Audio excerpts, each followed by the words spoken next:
L'hebdo-parleur, 7 jours de lutte dans le viseur. Voilà comment le pouvoir tolère nos luttes. Locales, sectorielles, dispersées.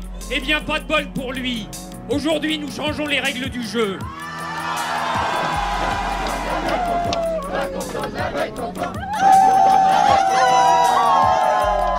J'aimerais bien qu'on commence à me considérer en tant que tel.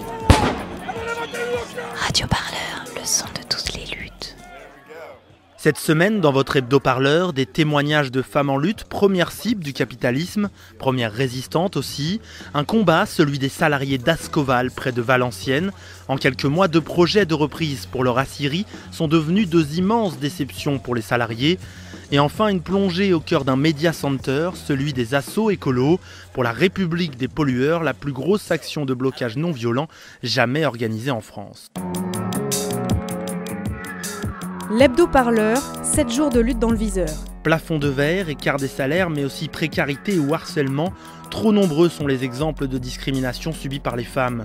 Alors, sont-elles les premières cibles, les premières touchées par les politiques néolibérales ? Face à cette question, on a souhaité sur Radio Parleur vous faire rencontrer celles qui mènent des luttes, des combats pour les droits des femmes et plus largement pour les salariés ou encore les personnes mal logées. Alors, au micro de notre mensuel, retrouvez Zora Abdallah, syndicaliste CGT chez Carrefour, et Marion Siriex, sociologue et gilet jaune, spécialiste des questions du logement en France. Alors Zora Abdallah, simplement peut-être j'aimerais parler, qu'on discute ici du traitement de la femme justement dans la grande distribution. Comme Silvia Frederici le dit, le capitalisme a permis finalement l'exercice de cette violence sur les corps féminins. Est-ce que vous, dans votre travail au quotidien, vous ressentez que cette compétitivité et cette surproduction mise en place par la grande distribution menace votre santé, menace votre corps ? C'est vrai qu'on a l'impression on parlait tout à l'heure de régression sociale, on a l'impression qu'on est dans la régression humaine aujourd'hui. C'est-à-dire qu'aujourd'hui, on a un impact sur les femmes dans le monde entier, sur notre façon de voir les choses et on retourne en arrière. Et là, c'est vraiment très inquiétant. Et dans le monde du travail, effectivement, aujourd'hui, l'entreprise, je ne parle pas que pour Carrefour, mais dans toutes les entreprises dans le monde du travail, aujourd'hui, les femmes sont considérées telles des hommes. C'est-à-dire qu'on leur donne les mêmes capacités physiques à s'occuper des rayons telles qu'un homme. Sauf qu'aujourd'hui, on ne va pas faire refaire la science, mais on sait très bien qu'il y a des capacités masculines et des capacités féminines qui sont complètement différentes. Aujourd'hui, vous avez des salariés, des femmes qui vont tirer des palettes comme un homme, qui vont... Voilà. C'est pas que je suis loin d'être antiféministe ou peu importe, mais c'est surtout de dire qu'effectivement, on a chacun nos capacités. Nous, en tant que femmes, on portait des charges lourdes, on ne pourra pas même porter les mêmes masses qu'un homme. Mais aujourd'hui, le monde du capital et le monde du travail demandent autant à une femme qu'à un homme. Mais pas dans les salaires, bien sûr. Dans le travail, effectivement, on le demande, mais dans les salaires, on ne va pas le voir. Mais aujourd'hui, oui, vous avez des femmes dans le monde du travail, quel qu'il soit, qui va faire le travail des hommes qu'avant, on ne voyait pas. Bien sûr que c'est une avancée pour certaines femmes, ça, je ne dis pas le contraire. Mais effectivement, l'impact qu'il va y avoir, ça va être sur la santé de ces femmes-là. Parce que vous avez des femmes qui vont porter des charges et qui vont être beaucoup plus fragiles au niveau de leur dos, au niveau de leurs articulations, qui vont ressentir plus d'impact et de conséquences sur leur corps qu'un homme dans la longueur. Qui subissent eux-mêmes exactement, qui subissent aussi, bien sûr, qui subissent aussi. Mais une femme qui va être beaucoup plus fragile structurellement, puisque on n'a pas forcément les mêmes capacités physiques ni constituées de la même manière. Donc effectivement, oui, cet impact-là, on le voit aujourd'hui dans le monde du travail en général, y compris dans la grande distribution, parce qu'aujourd'hui, le terme, c'est la productivité. Que vous soyez une femme ou un homme, on attend la même chose de vous. Voilà. Et sur l'égalité des salaires, effectivement, on ne voit pas cette répercussion-là. Je voulais faire réagir Marion Siriex, mais oui, justement, vous disiez qu'on demande autant aux femmes qu'aux hommes. Moi, je dirais qu'on demande plus aux femmes qu'aux hommes, et notamment avec cette charge mentale, lorsqu'on rentre chez soi, le travail continue, et on donne aux femmes le rôle social. Elles ont plus de pression, elles ont beaucoup plus de pression. Marion Siriex, je voulais réagir là-dessus. Effectivement, les femmes sont particulièrement touchées par le diktat d'une productivité exacerbée. Les troubles musculo-scoletiques, c'est quelque chose qui se trouve énormément justement dans la profession des caissières, ou mal de dos, etc. Les maux de dos chez les infirmières. Il y a un certain nombre de professions féminines où on voit apparaître des pathologies qui sont directement liées au travail. Il y avait eu un excellent documentaire il y a quelques années qui s'appelait La mise à mort du travail, qui parlait un petit peu de cette problématique.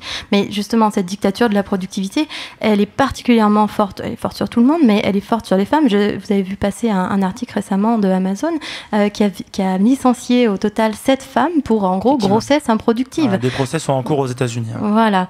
Il y a aussi le problème des carrières interrompues. Le fait d'interrompre sa carrière quand on a une grossesse ou un congé, des choses comme ça, c'est des choses qui précarisent en termes de travail, qui précarisent au niveau des droits à la retraite, qui précarisent aussi au niveau du logement. Le fait, par exemple, de perdre son revenu quand on a un taux d'effort qui est beaucoup trop élevé, ça peut entraîner la perte du logement.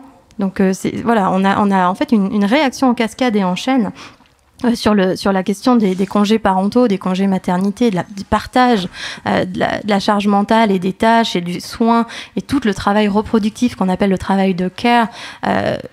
Ça, en France, on a encore un système complètement archaïque. Le fait qu'on ait un système social qui se base encore à 11 jours de congé paternité pour les hommes et seulement 2 mois finalement, 2 ou 3 mois pour les femmes, c'est très faible en fait. On souffre, le féminisme en France souffre beaucoup d'un prisme productiviste qui a cédé beaucoup de choses en fait au capitalisme, aux logiques productivistes et aux logiques industrielles et aux logiques entrepreneuriale, avec donc une forme de féminisme des fois productiviste qui encourage en fait, qui fait passer l'émancipation des femmes par le travail et qui donc en fait, ce féminisme productiviste qui était souvent l'apanage de femmes de classe aisée ou de classe moyenne, qui envisageait donc l'émancipation par le fait de sortir du foyer, a soumis beaucoup, a engendré des logiques qui a soumis beaucoup de femmes à toujours plus de domination par le capitalisme. On surjoue, on fait encore plus, c'est vraiment l'idée.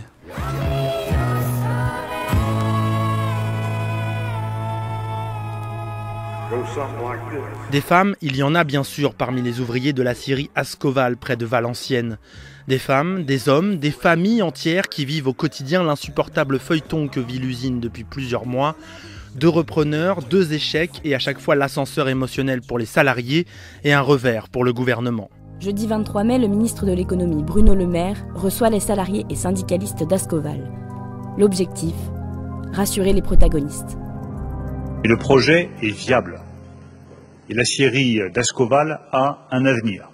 Sur le parvis de Bercy à Paris, nous retrouvons Nassim Bardi, délégué syndical CGT de la scierie Ascoval.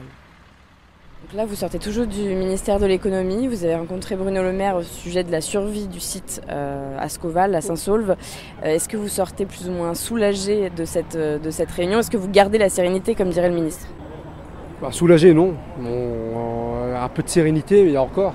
Nous, ce qu'on demande, c'est de rencontrer l'actionnaire principal qui a voulu nous reprendre pour créer un grand groupe sidérurgique européen que la France, donc nous et puis la Hollande. Nous, on a peur que justement la faillite en Grande-Bretagne contamine un petit peu, nous impacte nous, la France, surtout Ascoval, à British Steel à Saint-Saulve. Là, on est touché. Pour l'instant, on n'est pas coulé. Nous, on attend l'actionnaire, on veut voir les fonds. On demande que les fonds soient disponibles de suite pour pouvoir réaliser les investissements le plus rapidement possible, pour pouvoir être opérationnel et alimenter Hayange et la Hollande. Est-ce que vous croyez, vous allez rencontrer l'actionnaire principal demain, est-ce que vous croyez en ces investissements, sachant les péripéties, tout ce qui s'est passé depuis Vallourec, Altifort qui avait mis des fonds sur la table, etc. Est-ce que vous continuez à croire en ces investissements? Franchement, on ne croit en plus rien, on croit en rien du tout. Donc nous, on demande à rencontrer l'actionnaire et qu'il nous prouve qu'il a l'argent, c'est tout.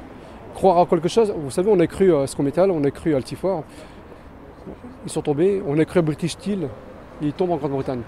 Franchement, maintenant on est très méfiant, très prudent, on croit plus en rien. Franchement, on est un petit peu perdu quand même, parce que physiquement on est fatigué, psychologiquement on est fatigué, on nous a tout le temps expliquer que vous inquiétez pas, c'est des projets cohérents, industriels, que ce soit Altifort, Ascométal. Et à part finir, il y a toujours eu un souci financier, toujours un problème financier.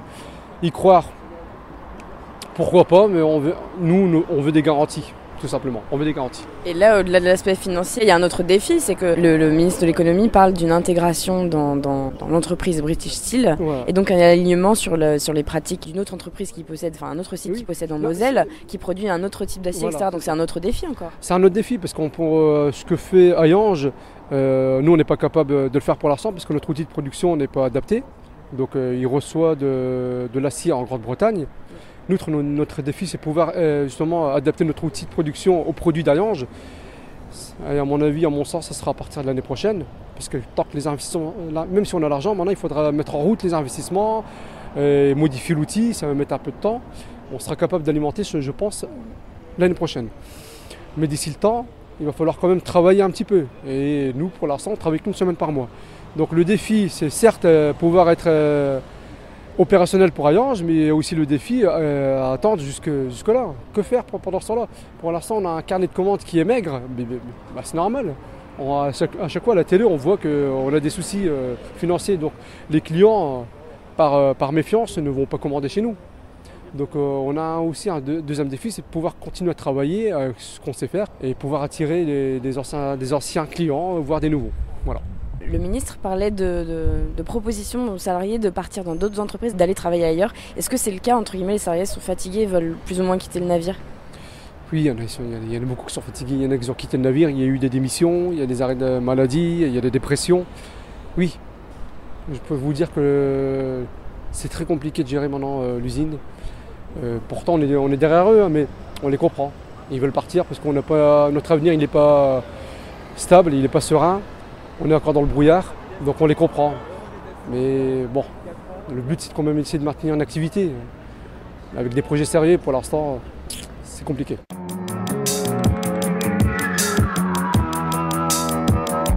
Eux, leur combat, c'est le climat. Ça se joue sur le terrain, mais aussi dans les médias.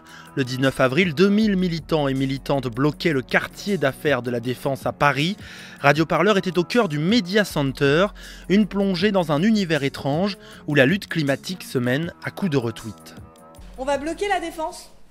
Voilà, tranquillement. Donc j'espère que vous êtes tous vraiment dégoûtés d'être là au Media Center.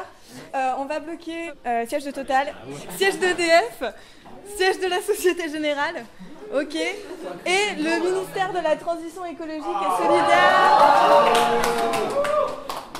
Le hashtag du jour, c'est la Défense bloquée. Alors c'est lui qu'on va essayer de faire monter en trending topic, donc on va essayer de pousser à bloc, et le hashtag la République des pollueurs passe en second plan. Yes. Objectif training topic.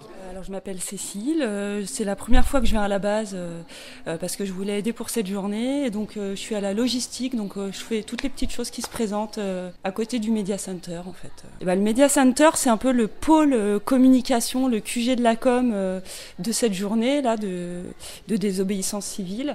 Donc en fait il y a plusieurs tables, chaque table a une mission en fait. Il y a la table Twitter, Facebook, Instagram. Il y a la table aussi photo où ils font les sélections photos et je crois vidéo aussi. Concrètement, pourquoi c'est pas suffisant qu'il y ait des 3 caméras en train de filmer l'action à la Défense, et c'est important qu'il y ait aussi des gens ici pour propager le message? C'est-à-dire qu'en fait, des caméras sur place qui vont être diffusées sur quelques médias, ça va toucher que les gens qui sont déjà spectateurs de ces médias-là ou qui sont déjà au fait. L'impact des réseaux sociaux est beaucoup plus puissant en fait. On va poster un truc sur Facebook et du coup on va le diffuser, et du coup il y a ma grand-mère et puis mon cousin et puis mes collègues qui vont voir l'info et qui vont le balancer.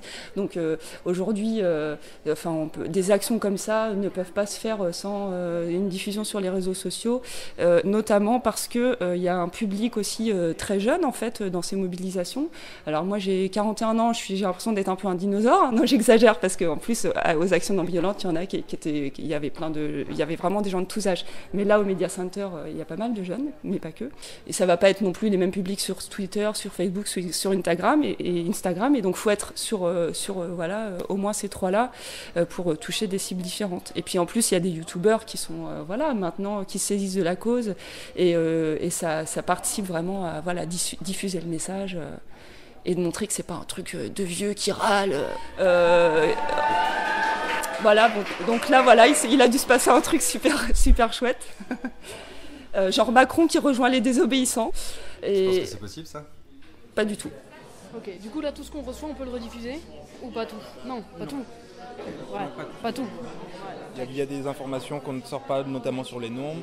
Enfin, il y a plein d'informations. Le mieux, c'est d'en sortir quand même le moins possible. Ce que tu vois qui est déjà sorti, tu peux l'amplifier. C'est comme ça. On sort rien, on amplifie. Je m'appelle Tessir, du coup j'ai 22 ans, je suis étudiante en master des géopolitiques et je suis membre Alternatiba depuis la marche du 16 mars. Au Media Center, aussi appelé la BAC, qui est la base arrière communication, c'est ici qu'on s'occupe surtout des réseaux sociaux, donc Twitter, Facebook, Instagram, et qu'on gère aussi les médias activistes qui sont sur le terrain et qui nous envoient leurs photos pour qu'on puisse illustrer nos tweets et nos posts Facebook. Moi, mon rôle avec les autres bénévoles, c'est de filtrer toutes ces images-là pour un peu essayer d'alléger le travail des personnes qui sont sur les réseaux sociaux. Donc on filtre tout ça, on modère un peu, voilà. Les médias activistes sur le terrain, c'est vraiment nos yeux et nos oreilles. Alors je sens un peu de tension dans ta voix là, concrètement on est un peu plus d'une heure après le début de l'action, comment ça se passe là?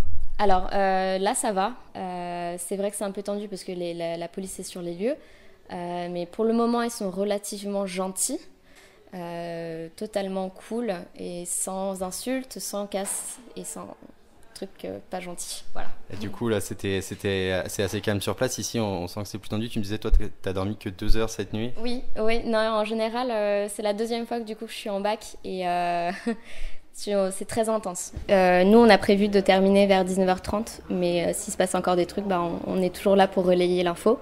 Les médias activistes c'est un peu plus calme là parce que c'est un peu en stand-by.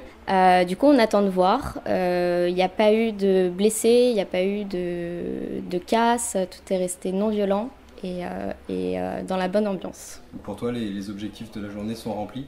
Carrément remplis, ouais. Comment tu décrirais ton sentiment là en ce moment là? Là, j'en ai pas. Là, juste, je survis à la fatigue et au stress. Et voilà. Peut-être que ce soir, autour d'une bière, je pourrais enfin réaliser tout ce qui s'est passé hier et aujourd'hui. Enfin, c'est un boulot, c'est un énorme boulot d'organisation déjà en amont. Et j'espère qu'on en refera.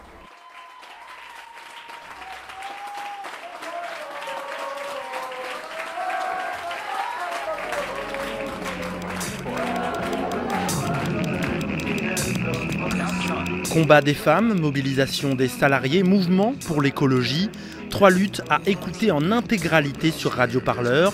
Vous pouvez retrouver tous nos reportages sur notre site internet et sur toutes les bonnes applis de podcast. On vous souhaite une très bonne semaine à l'écoute du son de toutes les luttes. Allez, salut!